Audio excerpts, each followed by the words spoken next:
அருட்பெருஞ்சோதி அருட்பெருஞ்சோதி தனிப்பெரும் கருணை அருட்பெருஞ்சோதி. எல்லா உயிர்களும் இன்புற்று வாழ்க, பல்லல் மலரடி வாழ்க வாழ்க, கொல்லா விரதம் குவளை எல்லாம் ஓங்குக, நல்லோ நினைத்த நலம் பெறுக, நன்று நினைத்த எல்லோரும் வாழ்க இசைந்து.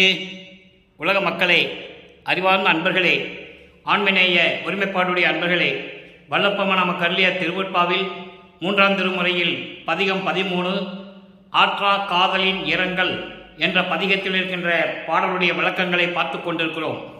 ஆற்றா காதலின் இரங்கல் மொத்தம் 11 பாடல்களை கொண்டது. இதுவரையில் 3 பாடலுடைய விளக்கங்களை பார்த்திருக்கிறோம். இன்று 4வது பாடலுடைய விளக்கத்தை பார்க்க போகிறோம். ஆற்றா காதலின் இரங்கல் என்பது தலைவி தலைவனுடைய அன்பை எதிர்பார்க்கிறார். தலைவன் தன்னோடு வந்து சந்தோஷமாக மகிழ்ச்சியோடு இருப்பார் என்று நினைத்து கொண்டிருக்கிறாள். ஆனால் காதலன் வரவில்லை. அந்த ஏக்கத்தில் தோழியிடம் தனது வருத்தத்தை கூறுவது, அதாவது நிறைவேறாத காதலை பற்றி சகித்து கொள்ள முடியாமல் தோழியிடம் கூறுவது, அதான் ஆற்றா காதலின் இரங்கல் என்பது. தன்னை தலைவியாகவும் இறைவனை தியாகராஜ பெருமானை தலைவனாகவும் உருவகப்படுத்தி உள்ளத்தை தோழியாக வர்ணனை செய்து சமயங்களும் மதங்களும் மார்க்கங்களும் சூழ்ந்திருந்த காலகட்டங்களில் எப்படியெல்லாம் இறைவனை உருவகப்படுத்துகிறார் என்பதையும், அந்த இறைவன் தன்னை பார்க்க வரவில்லை என்ற வருத்தத்தை தோழியிடம் சொல்லுவது போல உலக மக்களிடம் சொல்லுவதையும் வல்லப்பெருமான் ஒவ்வொரு பாடலிலும் எப்படியெல்லாம் விளக்கியிருக்கிறார்கள் என்பதையும் நாம் பார்த்து கொண்டிருக்கிறோம். அந்த வகையில் நாம் பார்க்க வேண்டிய பாடல் 4வது பாடல், 3ஆம் திருமுறை பதிகம் 13 ஆற்றா காதலின் இரங்கல். இந்த பாடலுடைய விளக்கத்தை பார்ப்பதற்கு முன்னால் ஒரு சிறிய முன்னுரை. காரணம், இதற்கு முன்னால் 3ஆம் திருமுறையிலே எப்படியெல்லாம் பாடல்களிலே வல்லப்பெருமானவர்கள் இறைவனை பார்க்க முடியவில்லை என்று வருந்துகிறார் என்பதையும், இந்த பிரபஞ்சத்திற்கு ஒரு தாயின் வழியாக வருவிக்க உற்று 9 ஆண்டுகள் வரையிலும் தான் யார் என்று தெரியாத நிலையில் இருந்து கொண்டிருக்கிறார். காரணம், அருட்பெருஞ்சோதி ஆண்டவருடைய திருவிளையாடல் நடந்து கொண்டிருக்கிறது. 51 ஆண்டுகள் திருவிளையாடல் செய்ய வேண்டும். அப்போ வல்லப்பெருமானவர்கள் நமது பிள்ளை பெருமானவர்கள் வருவிக்க உற்று 9 ஆண்டுகள் வரையிலும் தான் யார் என்ற தெரியாத நிலையில் இருந்து கொண்டிருக்கிறார். அதன் பிறகு 9வது ஆண்டில் அருட்பெருஞ்சோதி ஆண்டவர் வந்து ஆட்கொண்ட பிறகு தான் வருவிக்க உற்றவன் என்ற நிலை மட்டும் அவருக்கு தெரிகிறது. இறைவனால் அருட்பெருஞ்சோதி ஆண்டவனால் வருவிக்க உற்றவன் என்ற நிலை மட்டும் அவருக்கு தெரிகிறது. மற்ற நிலைகள் எதுவுமே அவருக்கு தெரியாது. மறைப்பு நிலை ஏற்பட்டிருக்கிறது. அப்போ அவருக்கு சுத்த சன்மார்க்கம் தெரியாது, அருட்பெருஞ்சோதி ஆண்டவர் யாருன்னு தெரியாது. இந்த சூழ்நிலைகளில் இருந்து கொண்டிருக்கிறார். அப்போ இவர் திருவொற்றியூருக்கு சென்று தியாகராஜ பெருமானை வழிபட்டு வர வேண்டும் என்று சென்று கொண்டிருக்கிறார்.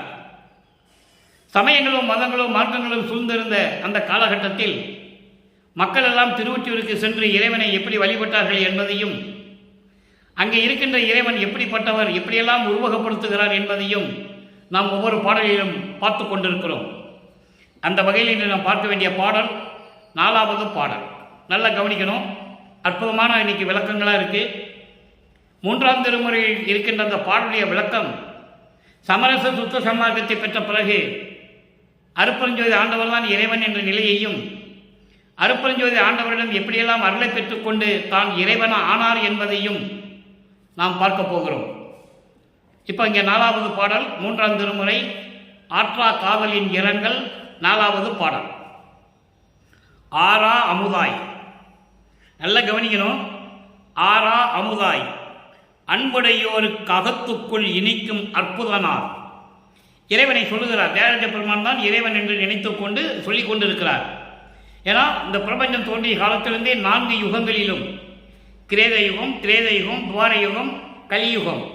கலியுகம் முடிந்து விட்டது. 4 யுகங்களிலுமே இந்த சமயங்களும் மதங்களும் மார்க்கங்களும் எப்படியெல்லாம் நிறுவப்பட்டன, அதை நிறுவியவர்கள் எப்படியெல்லாம் இறைவனை உருவகப்படுத்தினார்கள். உருவப்படுத்தியது மட்டுமல்லாமல் அந்தந்த இடத்திற்கு தேவையானபடி ஆலயங்களை அமைத்து, வழிபாட்டு முறைகளை அமைத்து மக்களை வழிபட செய்து விட்டார்கள். இப்போ சமயங்களும் மதங்களும் மார்க்கங்களும் ஒளிந்து விட்டன. இப்போ சுத்த சன்மார்க்கத்திற்கு, இந்த மார்க்கத்திற்கு மக்கள் வர வேண்டும். இந்த யுகம் கலியுகம் முடிஞ்சு இப்போ சுத்த சன்மார்க்க காலத்தில் இருக்கும், ஒளி யுகத்தில் இருக்கும். அப்போ மக்களுக்கு ஒரு மார்க்கம் வேணும். அப்போ சுத்த சன்மார்க்கத்தை ஏற்படுத்தி மகனிடம் கொடுத்து அதை செயலாற்றுவதற்காகத்தான் தன் மகனை ஒரு தாயின் வழியாக வருவிக்க செய்தார் அருட்பெருஞ்சோதி ஆண்டவர் என்பதை இங்கே நான் பதிவு செய்ய கடமைப்பட்டிருக்கிறேன். திருவருட்பாவிலே எல்லா உண்மைகளும் உண்டு, யாராலையும் மறுக்க முடியாது. அப்போ இந்த பாடலை பாருங்க. ஆனா அமுதாய் அன்புடையோருக்கு அகத்துக்குள் இனிக்கும் அற்புதனார். இறைவனை உருவப்படுத்துகிறார். யார் இறைவன் என்று சொல்லுகிறார்? தீரா வினையும் தீர்த்தருளும் தெய்வ மருந்தார் சிற்சபையார் பாரார் புகழும் திருவொற்றியூ பரமர் தமது தோல் அணைய தாரார் இன்னும். என் செய்கேன் சகியே இனி நான் சகியேனே. சகியே என்பது தோழியே என்று பொருள். ஒரு நிலையை, தன்னுடைய மன வருத்தத்தை உலக மக்களிடம் சொல்ல வேண்டும் என்றால், ஒரு காதலனும் காதலியும் அன்போடு பழகிவிட்டு அதன் பிறகு காதலன் வரவில்லை என்றால் காதலி எப்படி மனம் வருந்துகிறாள், அதை தோழியிடம் எப்படி சொல்லுகிறாள்? தோழியிடம் சொல்லுவது போல உலக மக்களுக்கு தெரிவிக்கிறார். அதை கொஞ்சம் விளக்கத்தை பார்த்த பிறகு உலக மக்களுக்கு எப்படி சொல்றாரு அப்படின்னு நம்ம பார்ப்போம். இப்போ ஆறா அமுதா என்பது அகம் அகப்புறம் புறம் புறப்புறம், இதான் அமுது என்று சொல்லுகிறார், அருள் அமுது என்று சொல்லுகிறார். இந்த அகம் அகப்புறம் புறம் புறப்புறம் அண்டங்களிலும் உண்டு, பிண்டங்களிலும் உண்டு. அப்படி எல்லா அருள் வல்லமைகளையும் அருள்களையும் பெற்றுக்கொண்ட இறைவன், பெற்றிருக்கின்ற இறைவன். அப்போ அண்டங்களில் அகம் அகப்புறம் புறம் புறப்புறம். அண்டங்களில் அகம் என்பது அக்கினி, அகப்புறம் என்பது சூரியன், புறம் என்பது சந்திரன், புறப்புறம் நட்சத்திரங்கள். இது அண்டங்கள்ல இருக்கு. பிண்டங்கள் என்பது உயிரினங்கள். உயிரினங்கள் அகம் என்பது ஆன்மா, அகப்புறம் என்பது ஜீவன், புறம் என்பது அந்த கரணங்கள், மனம் சித்தம் புத்தி அகங்காரம். புறப்புறம் என்பது ஐம்பொறிகள், கண் காது மூக்கு வாய் மெய். மெய் என்பது உடல். இப்படி எல்லா எல்லா இடங்களிலும் அமுதமாய் விளங்கி கொண்டிருக்கின்ற இறைவன், அன்புடையோருடைய உள்ளத்துக்குள்ளே இனித்து கொண்டிருக்கின்ற அற்புதமான இறைவன். அதான் சொல்றாரு, அன்பர்க்கோர் அகத்துக்குள் இனிக்கும் அற்புதனார். இதை ஏன் வல்லப்பெருமான் சொல்கிறார் என்று உங்களுக்கு ஒரு கேள்வி எழக்கூடும், ஒரு சந்தேகம் வரும். இல்லை, சுத்த சன்மார்க்கத்தை சொன்னவரை ஏன் முதல்ல இப்படியெல்லாம் இருந்திருக்கணும் அப்படின்னு உங்களுக்கு ஒரு சந்தேகம் வரலாம். அந்த சந்தேகத்தை தீர்ப்பதற்காகத்தான் அருட்பெருஞ்சாண்டவர் தன் மகனை திருவிளையாடலாக செய்து அங்கே இருக்க செய்கிறார். அங்கே இருக்க சொன்னதை சுத்த சன்மார்க்கத்துக்கு வந்த பிறகு சொல்லுவார். அதை இன்னைக்கு நம்ம பார்க்க போறோம். அப்போ அவருக்கு தெரியாது. இந்த நிலையை பேருபதேசம் பண்ணும்போது கூட சொல்லியிருக்காரு நமது இறைவன் வல்லப்பெருமான். அன்னைக்கு அந்த காலகட்டத்தில் எனக்கு அற்ப அறிவாக இருந்தது என்று சொல்லியிருக்கிறார். நல்லா புரிஞ்சுக்கணும். நான் இறைவனாக வந்தவன் என்று கூட அவர் சொல்ல முடியாது. ஏன்னா காலத்தின் கட்டாயம் அது. அருட்பெருஞ்சாண்டவர் செஞ்ச அந்த சத்தியத்தை மீற முடியாது அவரால். விண்ணுலகத்திலே ஏற்பட்ட அங்கே சத்தியம் ஒப்பந்தம் பண்ணி தான் இங்கே வராங்க எல்லாமே. அது திருவருட்பாவில் இருக்கு. அப்போ அந்த நிலையில் இருக்கும்போது தனக்கு அற்ப அறிவு என்று சொல்லிவிட்டார். அற்ப அறிவாக இருந்ததுப்பா, எனக்கு அப்போ தெரியாது என்று சொல்லிவிட்டார். இப்போ தீரா வினையும் தீர்த்தருளும் தெய்வம் மருந்தார். தீராத வினைகள், ஊழ்வினை 3 வகைப்படும். சஞ்சீதம், பிராரத்தம், அகாமியம். சஞ்சீதம் என்பது பல பிறவிகளிலே செஞ்ச கர்ம வினைகள். பிராரத்தம் என்பது சென்ற பிறவியிலே செஞ்சது. அகாமியம் என்பது இப்போ தெரிஞ்சோ தெரியாமலேயோ செய்து கொண்டிருக்கின்ற கர்ம வினைகள். இவற்றையெல்லாம் தீர்க்கக்கூடிய மருந்தாக இருக்கக்கூடிய இறைவன் என்று சொல்லுகிறார். சிற்சபையார், சிற்றம்பலத்தில் இருக்கின்ற இறைவன். பாரார் புகழும் திருவொற்றி பரமர். உலகத்தில் இருக்கின்றவர்களாம் புகழக்கூடிய திருவொற்றியில் இருக்கின்ற இறைவன் அவருடைய தோல் அணைய தாரார். தோல் அணைய தாரார் என்பது என்னிடம் வந்து அன்போடு பேசி நான் அவருடைய தோள்களை கட்டி பிடித்து தழுவவில்லை, அந்த நிலை இன்னும் வரவில்லை என்று தன்னுடைய ஆதங்கத்தை, மன வருத்தத்தை தோழியிடம் சொல்லுகிறார். நான் என்ன செய்வேன் என் சகியே, என் தோழியே, இனி நான் சகியேனே, இனி நான் பொறுத்து கொள்ள மாட்டேன். இனிமே என்னால் பொறுத்துக்க முடியாது. எத்தனை வருஷங்கள், வருவிக்க விட்டு 24 ஆண்டுகள் நான் பொறுத்து விட்டேன். இனிமேல் என்னால் பொறுத்துக் கொள்ள முடியாது, சகித்துக் கொள்ள முடியாது என்று சொல்லி தன்னுடைய காதலை, இறைவன் மீது கொண்ட பற்றை, அந்த பாசத்தை, அந்த அன்பை தோழியிடம் சொல்லுவது போல உள்ளத்திடம் சொல்லுகிறார். இப்போ உலக மக்களுக்கு இப்போ இந்த பாடலுடைய விளக்கத்தை இப்போ வரி வரியா பார்த்தோம், கோர்வையா சொல்லிடுறேன். அகம் அகப்புறம் புறம் புறப்புறம் ஆகிய அருள்களை கொண்டு அமுதமாக விளங்கி கொண்டிருக்கின்ற, அண்டங்களிலும் பிண்டங்களிலும் சிறந்து விளங்கி கொண்டிருக்கின்ற இறைவன், அன்பு உள்ளம் கொண்டவர்களுக்கெல்லாம் உள்ளத்திலே விளங்கி கொண்டிருக்கின்ற இறைவன், தீராத வினைகளை கூட தீர்த்து அருளக்கூடிய இறைவன், சிற்றம்பலத்தில் இருக்கின்ற இறைவன், உலக மக்களெல்லாம் போற்றக்கூடிய திருவொற்றியூரிலே இருந்து கொண்டிருக்கின்ற இறைவன், அப்படிப்பட்ட இறைவன் இன்னும் நான் வந்து அவரை பார்க்கவில்லை. அவர் தோள்களை, அந்த உருவத்தை தட்டி கட்டி என்னால் தழுவிக்கொள்ள முடியவில்லை, அணைத்துக் கொள்ள முடியவில்லை. அதான் சொல்றாரு, அணையத்தாரார். அப்போ அவர் வரல, இன்னும் ஏங்கிக் கொண்டிருக்கிறார். தலைவனை பார்த்து நினைத்து ஏங்கிக் கொண்டிருக்கிறார். இந்த நிலையை இந்த பாடலிலே நாம் கருதி இருக்கிறார்கள். இப்போ இதனால் உலக மக்களுக்கு அவர் என்ன தெரிவிக்கிறார் என்றால், இதை சொல்ல வேண்டும், மக்களுக்கு தெரியப்படுத்த வேண்டும் அல்லவா. தலைவனை பார்த்து சொல்லுகிறாள், தோழியிடம் சொல்லுகிறாள் என்பது உலக மக்களுக்கு தெளிவாக தெரியப்படுத்த வேண்டும். உலக மக்களே, நான் இந்த பிரபஞ்சத்திற்கு, அதாவது இந்த மண்ணுலகிற்கு ஒரு தாயின் வழியாக நான் வருவிக்க உற்று 9 ஆண்டுகள் வரையிலும் நான் யார் என்ற தெரியாத நிலையில் இருந்தபோது 9வது ஆண்டிலே என்னை ஆட்கொண்டு மறைந்து விட்டார். அதன் பிறகு நான் அவரை பார்க்கவில்லை. எனக்கு மறைப்பு நிலை ஏற்பட்டு விட்டது. நான் யார் என்ற நிலை மட்டும் தெரிகிறது, வருவிக்க உற்றவன், அந்த நிலை மட்டும்தான் எனக்கு தெரிகிறது. அப்போ திருவொற்றியூருக்கு சென்று தியாகராஜ பெருமானை பார்க்க வேண்டும் என்று நான் சென்று கொண்டிருந்தேன். அங்கே கோயில் ஓரத்திலே தெருவிலே நின்று கொண்டிருக்கும் போது, திருவிழா வீதி வரும்போது இவர் என்னை பார்த்து திரும்பி பார்க்காமல் ஓடுகிறார் தெருவழியாக. நான் பின்னால் ஓடியும் அவர் ஓட்டத்தை பிடிக்க முடியவில்லை.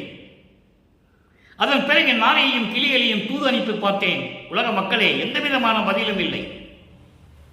அதன் பிறகு என் மனம் சஞ்சலப்பட்டு இறைவன் வருவாரா வரமாட்டாரா என்ற நிலை எனக்கு ஏற்பட்டு மனம் சஞ்சலமடைந்து ஒரு குறத்தி பெண்ணியிடம் போய் குறியும் கேட்டு பார்த்து விட்டேன். எந்த பிரயோஜனம் இல்லை.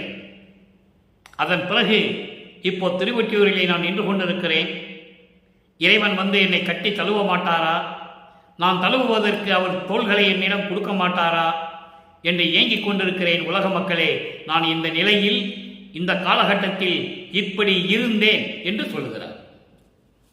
இப்போ இருந்தேன் என்று சொல்லிவிட்டார்.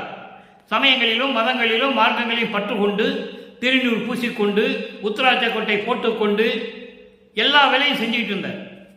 எல்லா வழிபாடுகளையும் செஞ்சுக்கிட்டு இருந்தார். அவ்வளவு அளவு பற்று கொண்டவர் மதங்களிலும் சமயங்களிலும் மார்க்கங்களிலும். உண்மையை சொல்லுகிறார். இப்போ நிலை மாறுகிறது. ஆண்டுகள் உருண்டு ஓடுகின்றன. சுத்த சன்மார்க்கத்தை தன் மகனிடம் கையில் கொடுக்கிறார். அதன் பிறகு எப்படி தத்துவங்களை கடந்தார், சரியை கிரிய யோகம் இந்த 12 நிலைகளையும் தன்னை அறியாமலேயே எப்படி கடந்தார், அந்தங்களை எப்படி கடந்தார், ஏம சித்தியை எப்ப பெற்றுக்கொண்டார், சாகா கல்வியை எப்ப கற்றுக்கொண்டார், சுத்த சன்மார்க்கத்தை எப்ப பெற்று ஆண்டவன் ஆனார். இந்த நிலைகளெல்லாம் இருக்கின்றன. அது 4ஆம் திருமுறைக்கு வரும்போது முதலிலே அவர் பெற்றுக்கொண்டது ஏம சித்தி. அதன் பிறகு சாகா கல்வி, தத்துவங்களை நிகரம் செய்தல், அதன் பிறகுதான் கடவுள் நிலை அறிந்து அம்மையமானது. இப்படி நிலைகள் எல்லாம் இருக்கின்றன. இப்போ சுத்த சன்மார்க்கத்தை பெற்ற பிறகு இறைவனை எப்படி பார்த்தார், இறைவன் எப்படிப்பட்ட இறைவன், அந்த இறைவனிடம் எப்படியெல்லாம் அருளை பெற்றுக் கொண்டார், இதனால் உலக மக்களுக்கு எப்படி தெரிவிக்கிறார் நல்லா பார்க்க போகிறோம்.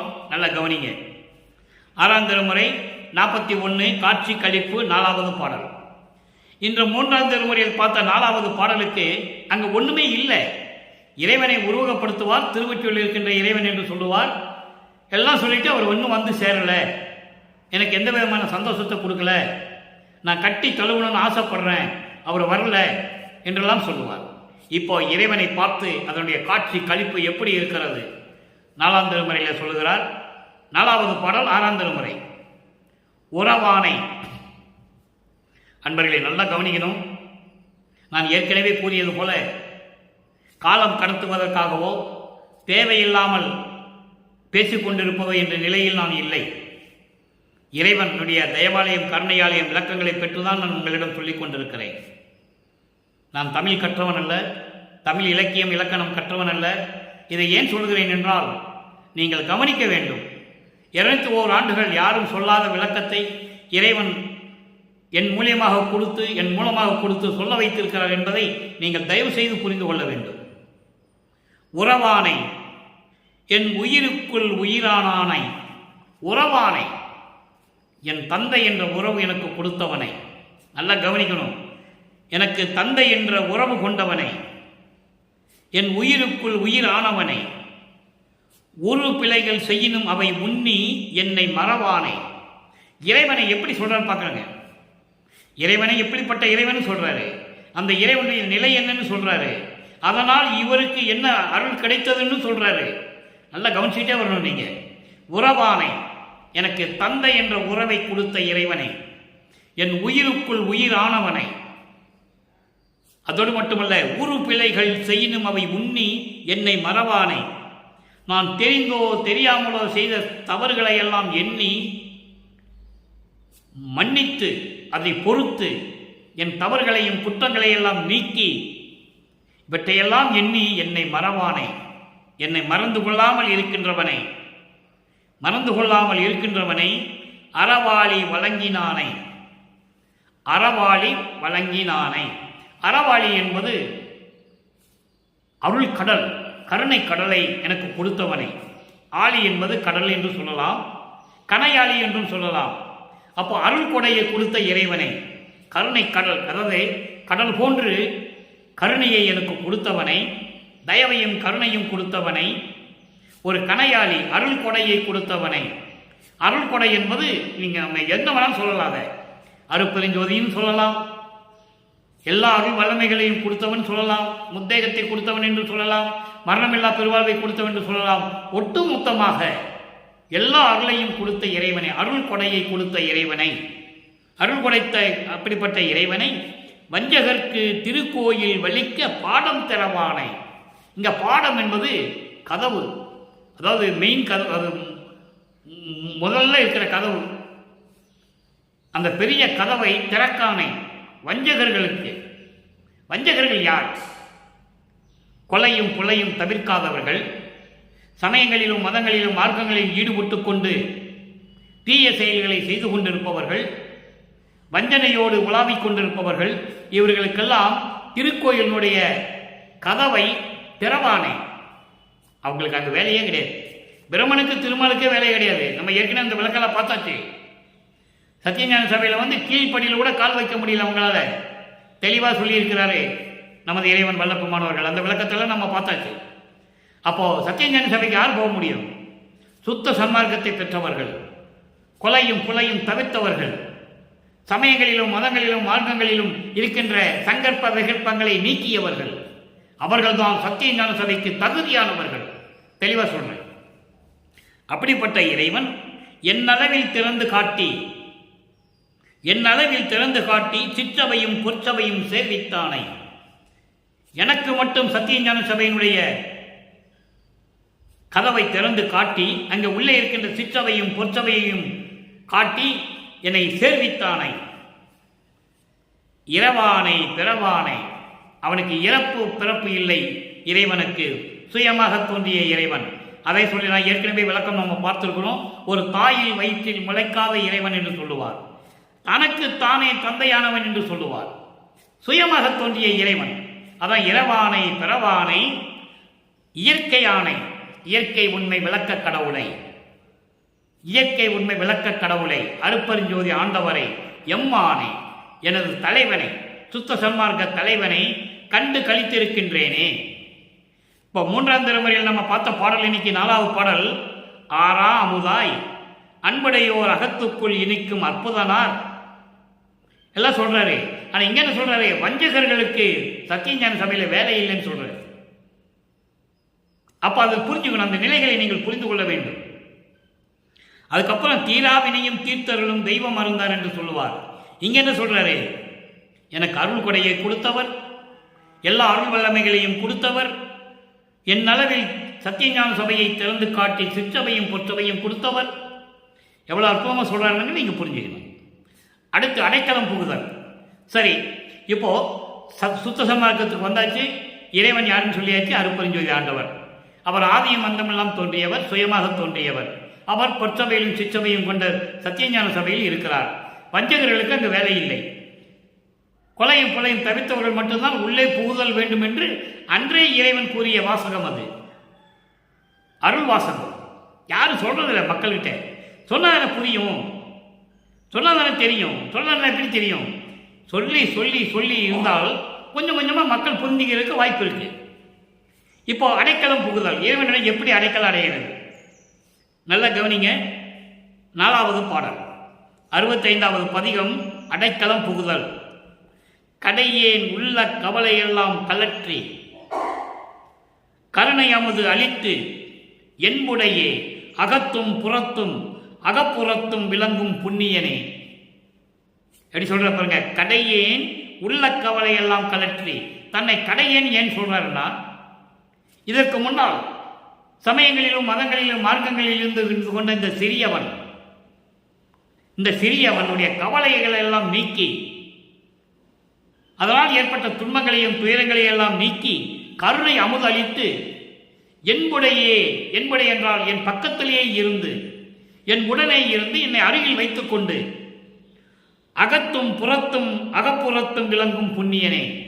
அண்டங்களிலும் பிண்டங்களிலும், அதாவது அகம் என்பது ஏற்கனவே சொல்லியிருக்கேன். அகம் என்பது அண்டங்களிலே அக்கினி, அகப்புறம் என்பது சூரியன், புறம் என்பது சந்திரன். இந்த 3 சொல்றார். அதே மாதிரி பிண்டங்களிலும் ஆன்மா, ஜீவன், அந்த கரணங்கள், இவற்றைகளை எல்லாம் விளங்கும் புண்ணியனே.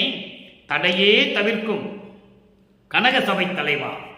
தடையை தவிர்க்கும், சமயங்களும் மதங்களும் மார்க்கங்களும் என்ற தடைகளை நீக்கி, அதை விண்ணப்பத்தில் அழகாக சொல்லுவார். எல்லாம் உடைய அற்புதஞ்சோதி அற்புத கடவுளே, இது தொடங்கி எக்காலத்தும் சுத்த சன்மார்க்கத்தின் முக்கிய தடைகளாகிய சமயங்கள் மதங்கள் மார்க்கங்கள் என்பவற்றின் சங்கற்ப விகற்பங்களும் உலக ஆசீர்வாதம் போன்ற அந்த சங்கற்ப விகற்பங்களும் எங்கள் மனதில் பற்றா வண்ணம் அருள் செய்ய வேண்டும் என்று சொல்லுவார். அந்த தடைகளை தான் இங்கே சொல்றாரு. அப்போ சுத்த சன்மார்க்கத்துக்கு அதெல்லாம் தேவையே இல்லை. அங்கே இருந்துதான் வரணும்னு அவசியம் இல்லை. நேரடியாக சுத்த சன்மார்க்கத்துக்கு வந்து விடலாம். அப்போ தடையே தவிர்க்கும் கனக சபை தலைவா. கனக சபை என்பது பொற்சபை தலைவா, ஞான சபாபதியே, சத்திய ஞான சபையில் இருக்கின்ற அருட்பெருஞ்சோதி ஆண்டவரே, அடையேன் உலகை. அடையேன் உலகை என்பது என்ன? மரண உலகம் நான் அடைய மாட்டேன். அப்படி என்றால் என்ன அர்த்தம்? மரணமில்லா பெருவாழ்வை நான் பெற்றுவிட்டேன். அடையேன் உலகை, மரண உலகை நான் அடைய மாட்டேன். உன்னை அடைந்தேன். அடியேன் உன்றன் அடைக்கலமே. இதனால் உலக மக்களுக்கு என்ன தெரிவிக்கிறாரு? நல்லா கவனிக்கணும். அவர் ஏன் இந்த பாடலை கொடுத்தாரு? உலக மக்களுக்கு தெரியப்படுத்த வேண்டும். உலக மக்களே, சமயங்களிலும் மதங்களிலும் மார்க்கங்களில் இருக்கின்ற குறைகள் எல்லாம் நீக்கி விடுவார் இறைவன். நீங்க கவலைப்பட வேண்டாம். இதுவரைக்கும் இருந்துட்டீங்க, சரி, இனிமேல் வேண்டாம்.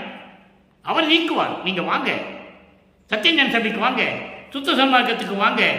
அங்க பொற்சபையில் இருக்கின்ற தலைவனை பாருங்க, சத்தியஞான சபையில் இருக்கின்ற இறைவனை பாருங்க. உங்களுக்கு மரணம் இல்லை. அதான் சொல்றேன். அடையேன் உலகை என்று அவருக்கு சொல்றாரு. ஆனா உலக மக்களுக்கு தெரிவிக்கணும்ல, உங்களுக்கு மரணம் இல்லை. மரணமில்லா பெருவாழ்வில் வாழ்ந்திடலாம் கண்டி. எவ்வளவு அற்புதமா சொல்றாரு ஞான சரியில. அப்போ சுத்த சன்மார்க்கத்துக்கு வந்த மரணம் இல்லை. மரணம் என்பது அதுக்கு அடுத்து அவங்களுக்கு பிறவி இல்லை. இறைவனுடைய திருவடிதான். ஆனந்தமாக இருக்கலாம், பேரனந்தமாக இருக்கலாம். அப்படிப்பட்ட நான் உன் அடைக்கலமே என்று சொல்லுகிறார். சரி, இப்போ அடைக்கலத்தை சொல்லியாச்சு. அடுத்து 66வது பதியத்தில் பற்று அறுத்தல். தனக்கு இருக்கின்ற எல்லா பற்றுகளையும் நீக்கணும். உடல் பொருள் ஆவி அத்தனையுமே இறைவனுக்கு கொடுக்கணும். என்ன சொல்றான்னு பார்ப்போம். தப்படி எடுத்துக்கொண்டு உலகவர் போலே சாட்டிட மாட்டேன். நாம் சத்தியம் சொன்னேன். டப்படின்னு சொல்லுவாங்க, தம்பிடின்னு சொல்லுவாங்கல்ல, கொஞ்சளவு சிறிதளவு தப்படி. நான் உங்ககிட்ட அருளெல்லாம் கொஞ்சமெல்லாம் வாங்க மாட்டேன். இந்த உலக மக்கள் போல அருளை எனக்கு கொடு, பொருளை கொடு, அதை கொடுன்னு கொஞ்சம் கொஞ்சமாக கேட்பாங்க. அதெல்லாம் கிடையாது, மொத்தமாக கேட்பேன். கேட்குறாரு, தப்படி எடுத்துக்கொண்டு உலகர் போல் சாட்டிட மாட்டேன். உலக மக்கள் போல நான்லாம் இருக்க மாட்டேன். கொஞ்சம் வாங்கிட்டா போதும், அப்புறம் பார்த்துக்கலாம், அந்த நிலையெல்லாம் எனக்கு இருக்காது. அதெல்லாம் எனக்கு வேண்டாம், மொத்தமாக கொடுக்கணும், சத்தியம் சொன்னேன். செப்படி வித்தை செய் சித்தர் என்று ஓதும் தேவரீர், செப்படி வித்தை சொல்லக்கூடிய அளவிற்கு, இந்த பிரபஞ்சத்தில் ஏற்கனவே சொல்லக்கூடிய அளவிற்கு, அறியக்கூடிய அளவிற்கு எல்லா அருள் வல்லமைகளையும் கொண்டு இந்த பிரபஞ்சத்தை இயக்கி கொண்டிருக்கின்ற சித்தர் என்பது இங்கே இந்த 18 சித்தர்கள் சொல்லுவாங்க, அந்த லிஸ்டில் நீங்கள் போயிடக்கூடாது. அது வேறு, அது கர்ம சித்தர்கள் அவங்கெல்லாம். இங்கே சித்தர் என்பது இறைவன், அருட்பெருஞ்சோதி ஆண்டவர். அதனால சித்தவர் மகன் நானே என்று சொல்லுவார்.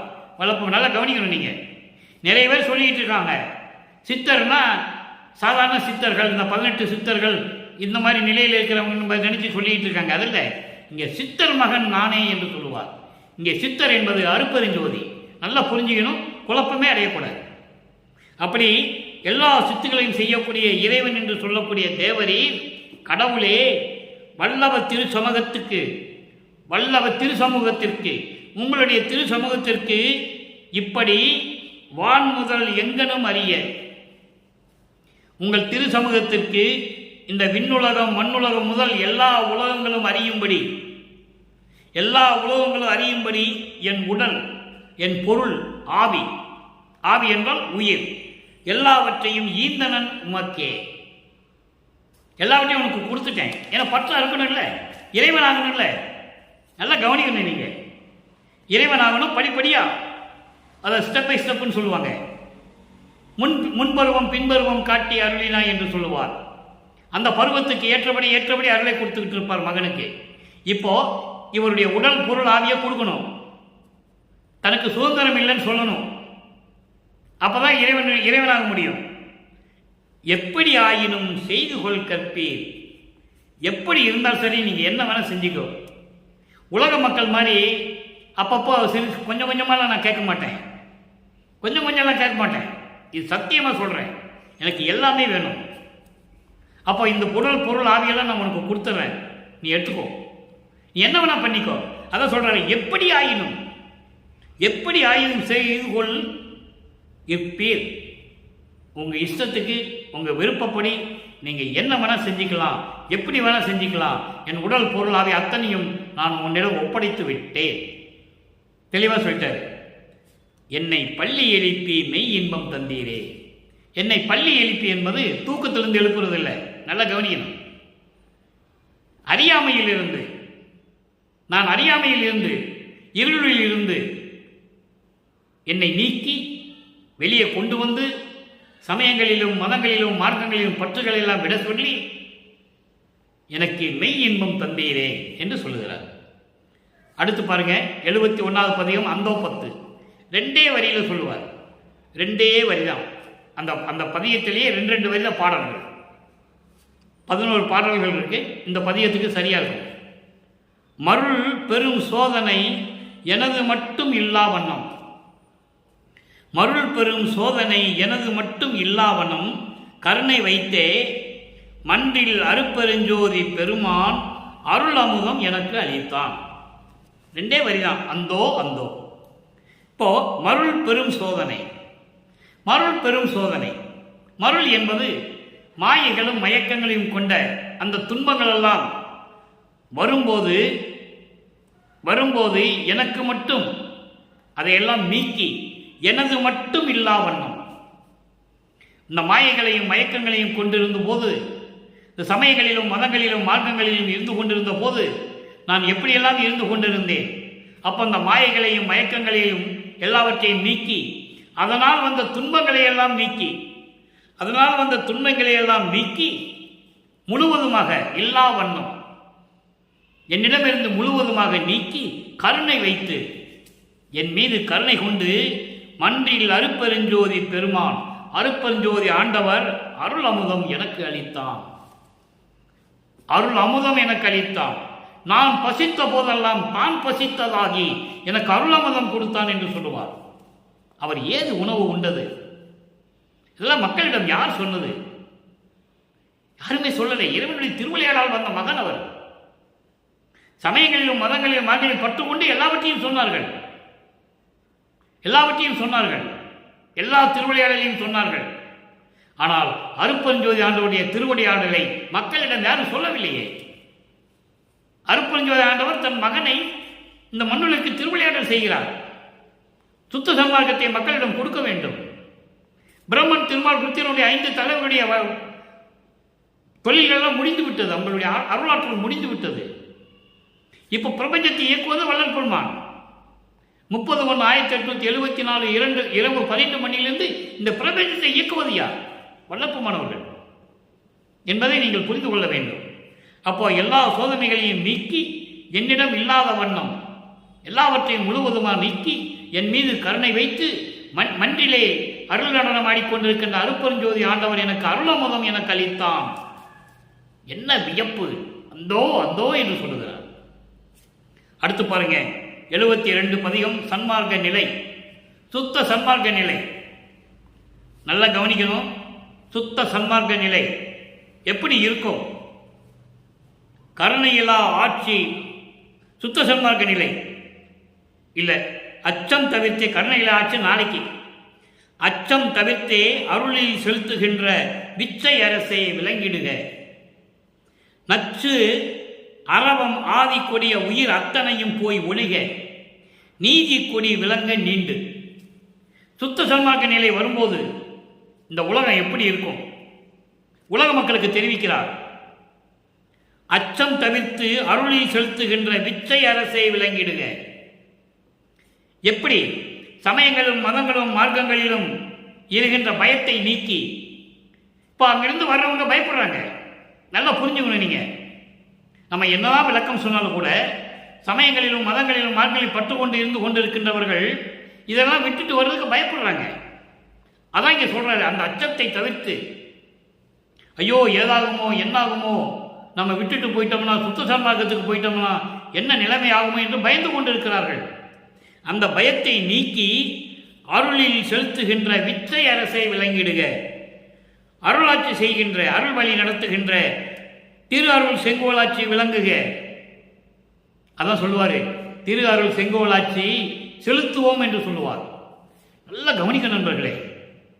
திரு அருள் செங்கோலாட்சி செலுத்துவேன் என்று சொல்லவில்லை. அருட்பெருஞ்சோதி ஆண்டவர் திரு அருள் செங்கோலாட்சி செலுத்துவார் என்றும் சொல்லவில்லை. செலுத்துவோம். திரு அருள் செங்கோலாட்சி செலுத்துவோம். ஏன் பன்மையில் சொல்றாரு? இறைவன் தன் தந்தை தன்னோடு 2 கலந்து கொண்டார். அவர் உள்ளிருந்து கொண்டு கட்டளையிடுகிறார், நான் அரசாட்சி செய்கிறேன், திரு அருள் செங்கோலாட்சி செலுத்துவோம் என்று சொன்னார். அதான் இங்க சொல்றாரு, அருளில் செலுத்துகின்ற விச்சை அரசை விளங்கிடுக. அடுத்து பாருங்க, நச்சு அரவம் ஆதி கொடிய உயிர் அத்தனையும் போய் ஒழிய. அதாவது கொடிய விஷம் கொண்ட பாம்புகள் முதல் கொடிய விஷம் கொண்ட ஜந்துக்கள், அதாவது உயிரினங்கள் எல்லாம் ஓடி ஒழிய வேண்டும், ஒளிந்து விட வேண்டும். நீதி கொடி விளங்க நீண்டு. நீதி கொடி என்பது இனிமேல் அருள் கொடிதான், அழிவில்லாது விளங்கும் அருள் கொடி. அதாவது அருள் கொடி என்பது சுத்த சன்மார்க்க காலம். இனிமேல் சுத்த சன்மார்க்க காலம் தான் விளங்கி கொண்டிருக்கும். சமயங்களும் மதங்களும் மார்க்கங்களும் ஒளிந்து விட்டன என்று சொல்லுவார்.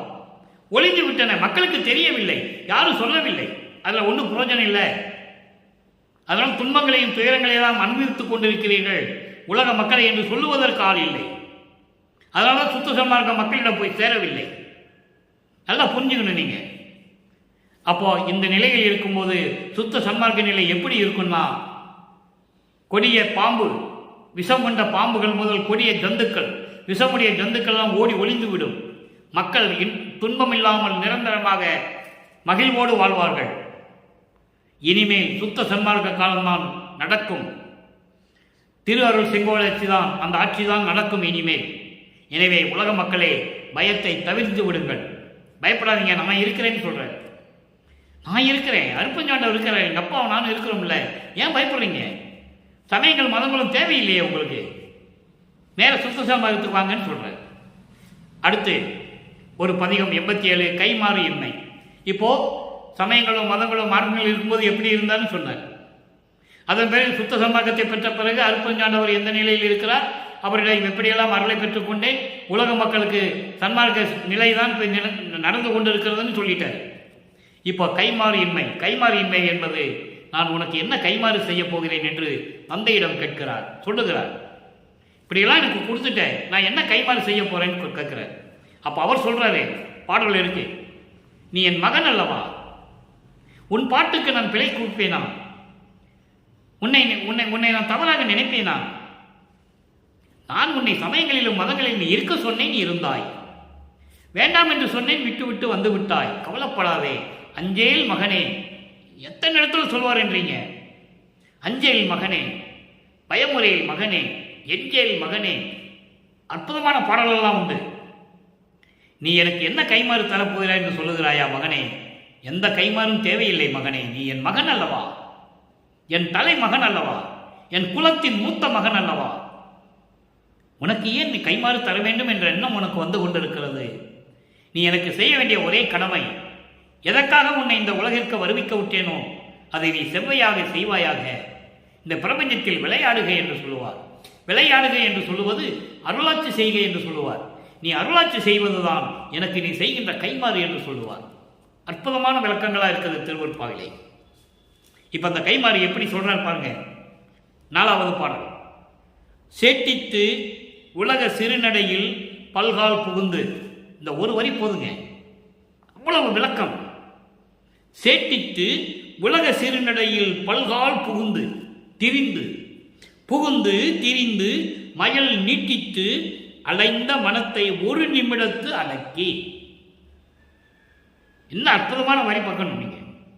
சேட்டித்து உலக சிறுநடையில், என்னை இந்த மண்ணுலைக்கு வருவிக்க செய்து, நல்லா கவனிக்கணும் நண்பர்களே, சேட்டித்து உலக நடையில் பல்கால் புகுந்து திரிந்து, என்னை ஒரு தாயின் வழியாக இந்த மண்ணுலைக்கு வருவிக்க செய்து, சமயங்களிலும் மதங்களிலும் மார்க்கங்களிலும் ஈடுபட செய்து, உலகியலிலே நிற்க செய்து, நான் புகுந்து திரிந்து மாயைகளையும் மயக்கங்களையும் கொண்டு வைத்து கொண்டு அலைந்த அந்த மனத்தை ஒரு நிமிடத்தில் அடக்கி. சுத்த சன்மார்க்கம் வாங்கணும்னா ஒரு நிமிஷத்தில் அடக்கிட்டார். மக்களுக்கு சொல்றாரு, மக்களே நீங்களும் வந்தா ஒரு நிமிஷத்துல உங்க மனதை அடக்கிடலாம், இறைவன் இருக்காருன்னு சொல்றேன். இப்படி சமயங்களிலும் மதங்களிலும் மார்க்கங்களிலும் இருந்த போது நான் புகுந்து திரிந்து மயங்களையும் மயக்கங்களையெல்லாம் வைத்துக் கொண்டு திரிந்த காலத்தில் மனம் எப்படியெல்லாம் அலைபாய்ந்தது. மனம் அலைபாய்கிறது என்று சொல்லுவார். அந்த பதிய விளக்கெல்லாம் நம்ம பார்த்துட்டோம். அப்படிப்பட்ட மனத்தை ஒரு நிமிடத்தில் அடக்கி சன்மார்க்க கோட்டிக்கு இயன்ற குணங்கள் எல்லாம் கூட புரிந்து, சமரச சுத்த சன்மார்க்க நெறிகளை எல்லாம் எனக்கு கொடுத்து, கூட புரிந்து, எனக்கு கொடுத்து, எனக்கு அருளி, அடுத்து மெய்நிலையை காட்டி கொடுத்தாய். மெய்நிலை என்பது இயற்கை உண்மையின் விளக்க நிலை. அதான் 14வது நிலை. சரிய கிரிய யோகம் 12 நிலைகளும் சமயங்களும் மதங்களும் மார்க்கங்களும் சார்ந்த நிலைகள். 13வது நிலை திரையோதச நிலை. நீங்க அகவல்ல படிக்கலாம், தெளிவாக சொல்லியிருக்கார் பெருமான். அதான் ஞானசரியை. ஞானசரியிலிருந்து சுத்த சன்மார்க்கம் தொடங்குது.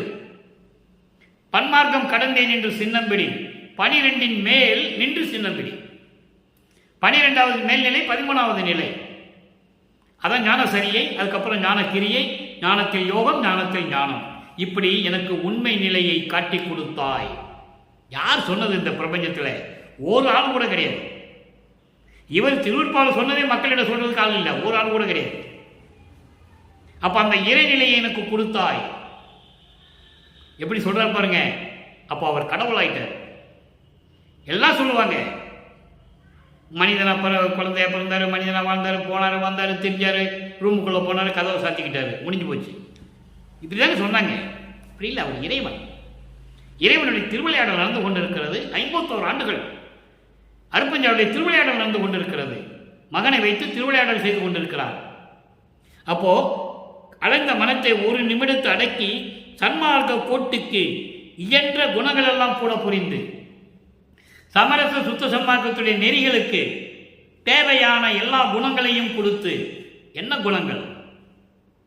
ஒழுக்கங்கள், இந்திரிய ஒழுக்கம், கரண ஒழுக்கம், ஜீவ ஒழுக்கம், ஆன்ம ஒழுக்கம், ஜீவகாரண்ய ஒழுக்கம், இப்படியெல்லாம் குணங்களை எனக்கு கொடுத்து கூட புரிந்து மெய்நிலையை காட்டி கொடுத்தாய், கடவுள் நிலையை எனக்கு கொடுத்தாய், நான் உனக்கு என்ன கைமாறு கொடுப்பேனே என்று சொல்லுகிறார். இப்போ கைமாறு கொடுப்பேனேன்னு சொல்லி என்ன கொடுப்பேன்னு சொல்றாரு. அப்போ அவங்க அப்பா சொல்றாரு, நீ என் மகன் அல்லவா, நான் தானே உன்னை வருவிக்க செய்தேன், சுத்த சன்மார்க்கத்தை கொடுத்து உலக மக்களுக்கு எல்லா நன்மைகளையும் செய்ய இந்த பிரபஞ்சத்தை இயக்க நான் என்று நான் தானே சொன்னேன், எனக்கு எதுக்குப்பா கைமாறு என்று சொல்லும்போது ஒரு பாடல், ஆக்கள் ஒன்றோ தொழில் ஐந்தையும் தந்து இந்த அண்ட பிண்ட வீக்கமெல்லாம் சென்று உன் இச்சையின் வண்ணம் விளங்குக நீ. பாடலாம் அற்புதமான விளக்கங்கள் இருக்கிறது அன்பர்களே. ஆக்கள் முதல் 5 தொழிலையும் நீ செய்து அண்ட பிண்ட வீக்கமெல்லாம் சென்று உன் இச்சையின் வண்ணம் விளங்குக நீ. தந்தை சொல்லுகிறார் மகனுக்கு. மகன் தந்தையிடம் கேட்கிறார், நான் என்ன கைமாறு உனக்கு செய்ய போகிறேன் என்று கேட்கும் பொழுது தந்தை மகனிடம் சொல்லுகிறார், பிரபஞ்சத்தை இயக்குவாயாக 5 தொழிலையும் செய்து கொண்டு இந்த பிரபஞ்சத்தை உன் இச்சைப்படி விளங்குக நீ.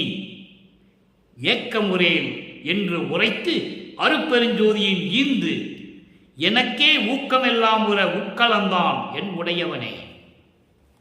அதோடு மட்டுமல்ல, அருப்பெருஞ்சோதியும் கொடுத்து திருவருள் செங்கோலாட்சியும் கொடுத்து எல்லா ஊக்கமும் பெற. ஊக்கம்னா பிரபஞ்சத்தை இயக்க வல்லமைகள். பிரபஞ்சத்தை இயக்கணும்ல, 5 தொழிலையும் செய்யணும். படைத்தல், காத்தல், அருளல், மறைத்தல், அழித்தல், இந்த 5 தொழிலையும் செய்யணும். அதோடு மட்டுமல்ல, உயிரினங்களையும் காத்து கொண்டிருக்கணும். அதுக்கு வலிமை வேணும்ல, அதான் ஊக்கம் பெற உட்கலந்தான். இறைவன் என் தந்தை என்னோடு இருந்தால்தான் அந்த வல்லமை எனக்கு வரும்னு சொல்றேன். உட்கலந்தான் என் உடையவனே, என்னை ஆட்கொண்ட இறைவன் என் உள்ளத்திலே உட்கொண்ட மகனே, நீ எனக்கு கைமாறு செய்ய வேண்டிய அவசியம் இல்லை, நானே உனக்கு எல்லாமே கொடுத்திருக்கிறேன். பிரபஞ்சத்தை உன் விருப்பப்படி நீ இயக்குவாயாக, உயிரினங்களை காப்பாயாக, எல்லா உயிர்களும் இன்புற்று வாழ வேண்டும் என்று நீ செயல்படுவாயாக என்று சொல்லி தந்தை மகனிடம் சொல்லுகிறார். ஆக அன்பர்களே, இன்று நாம் பார்த்த சமயங்களும் மதங்களும் மார்க்கங்களும் சூழ்ந்திருந்த 3ஆம் திருமுறையிலே நமது பிள்ளை பெருமான் அவர்கள் எந்த நிலையில் இருந்தார் என்பதையும், அதன் பிறகு சமரச சுத்த சன்மார்க்கத்தை பெற்ற பிறகு 6ஆம் திருமுறையிலே எந்தெந்த பதியத்திலே விளக்கம் இருக்கிறது என்பதையும், எப்படியெல்லாம் அருட்பெருஞ்சாண்டவர் தனக்கு அருளை கொடுத்தார் என்பதையும், தந்தையிடமிருந்து எல்லாரையும் பெற்றுக்கொண்டு இறை நிலையில் இருந்து கொண்டு பிரபஞ்சத்தை எப்படி இயக்குகிறார் என்பதையும் தெளிவாக பார்த்து விட்டோம் அன்பர்களே.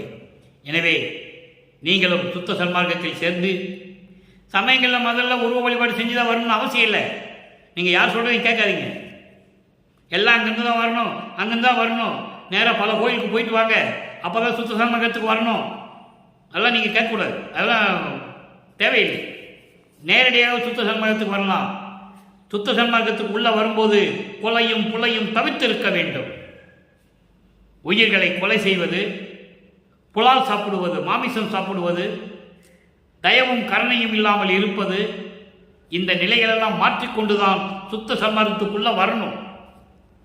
அப்பதான் இறைவனுடைய அருளை பெற முடியும். சுத்த சன்மார்க்கத்திற்கென்று ஒரு நெறி இருக்கிறது. ஒவ்வொரு மார்க்கத்திலையும் ஒரு சமயத்தில் நெறி இருக்குல்ல.